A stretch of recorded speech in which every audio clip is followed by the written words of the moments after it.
একটু দূরে থাকলেন ওনার দুই দূরে থাকলেন আপনারা দূরে থাকলেন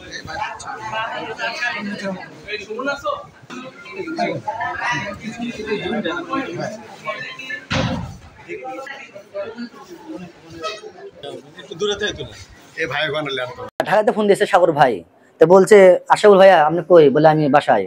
তো বলছে হিরো আলম অসুস্থ, আপনাদের ধনুট সরকারি হাসপাতালে আছে। তা আমি বললাম না, আমার অসম্ভব, আমি বিশ্বাস করি না। পরে আবার ফোন দিয়েছে একটু জানে দেখেন।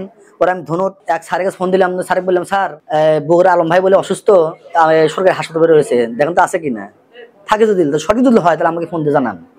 পরে উনি যা দেখছে হ্যাঁ আলম অসুস্থ। পরে আমাকে ফোন দিছে দারসা বল আসলে সঠিক, তুমি চলে আসো। আমি শোনার পরই যা আনতো দেখি হ্যাঁ জটিল অবস্থা, তখন আমি গাড়ি করে নিয়ে বগুড়া মেডিকেল আমি আসছি। আমি জাহিদ সাগর, হিরো আলমের আমি বন্ধু। আমাদের ধনুটের ভান্ডারবাড়ি থেকে হিরো আলমের হওয়া। তো অনেকে আপনারা মিডিয়াতে জানেন না, অনেকে অনেক কথা বলে, তো আমাদের কথা জানেন না, আমরা ফেস হইনি কখনো। তো বিষয়টা হচ্ছে যে ও রাত 3টা সাড়ে 3টার দিকে আনুমানিক ও আমার বাড়িতে যা ডাকাডাকি করতেছে, তখন উঠে দিকে যে আলো, তখন ভিতরে এসে বসালাম। এরকম আলম কি বাবা তুমি এত রাতে আসছো, কি কারণ কি? ও তোমার সাথে বলতেছে একটু ঠান্ডা। পরে ফ্যান ট্যান ছাড়লাম, ঠান্ডা হলো। হওয়ার পরে বলতেছে যে রিয়ামনির কথা বলতেছে, আমি ওকে এখনো ভালোবাসি, রিয়ামনি আমাকে রেখে চলে যায়। আর যারা ভাইরাল হয় আমাকে নিয়ে, তারা যাওয়ার পথে আমাকে লাথি দেয়, অপমান করে।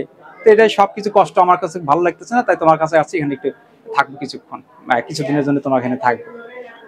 এই গল্প বলতে গেলে ঠিক আছে, বাকিটা পরে শুনবো ভাই, পরে তুমি একটু ঘুমাও, খায় নাও। পরে কথা আমি খাবো না, তুমি তাহলে ঘুমাও, সকালে তোমার সাথে কথা হবে। সকালে আমি ডাক পেরে যা দেখলে জ্ঞান করে, মানে কথা বলে না, চেঞ্জে যায়। পরে নিচে দিয়েছে আমার ফ্লোরে পড়ে আছে ঘুমের ওষুধ। পরে আমি আমাদের ধনুটের হাসপাতালে নিয়ে যাই, সেখানে ডাক্তারের সাথে কথা বলে, ডাক্তার বলে যে জিজ্ঞাসা করে ওর সাথে কিছু কথাবার্তা হয় সেই সময়, বলছে আমি ঘুমের ওষুধ খাচ্ছি 4-5টা। পর ডাক্তার বলে তাড়াতাড়ি নিয়ে যান মেডিকেলে, এটাকে নষ্ট করতে। তখন আমরা যে জিয়াউর রহমান মেডিকেলে নিয়ে আসছি। ভাই ওষুধের নামটা ঠিক মনে নাই, ডাক্তারই দেখাচ্ছি, ওনারা আবার লিখে দিচ্ছে, সেটা আমার কাছে আছে। ওষুধটা পড়ে গেছে। আমার নাম হচ্ছে জাহিদ হাসান সাগর, জাহিদ হাসান সাগর। আমার ধনুট থানা, ভান্ডারবাড়ি গ্রাম, যমুনার তীরে। তখন আমার ওই কথাটাই হয়েছে, তার সাথে ওইটুকু কথা হচ্ছে যে সকালে আমার সাথে কথা হবে, কিন্তু সকালে তো আর কথা ইয়া নাই, তো আমার কাছে থাকবেই, পরে শোনা যাবে।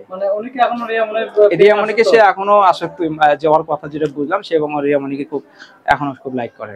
তো আমাকে যেটা বললো যে আমি রিয়ামনিকে আমি এখনো ভালোবাসি, কিন্তু রিয়ামনি আমাকে রিয়ামনিকে অপমান করতেছে, বা যারা আসে ভাইরাল হওয়ার জন্য তারা ভাইরাল হয়, যা সেটা আবার এসে অপমান করে, এটা তার একটা ক্ষোভ ছিল।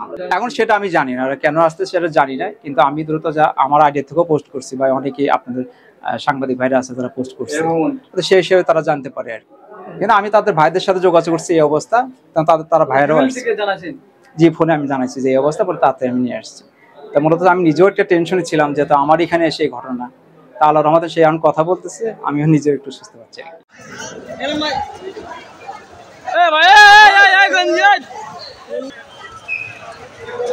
ভাই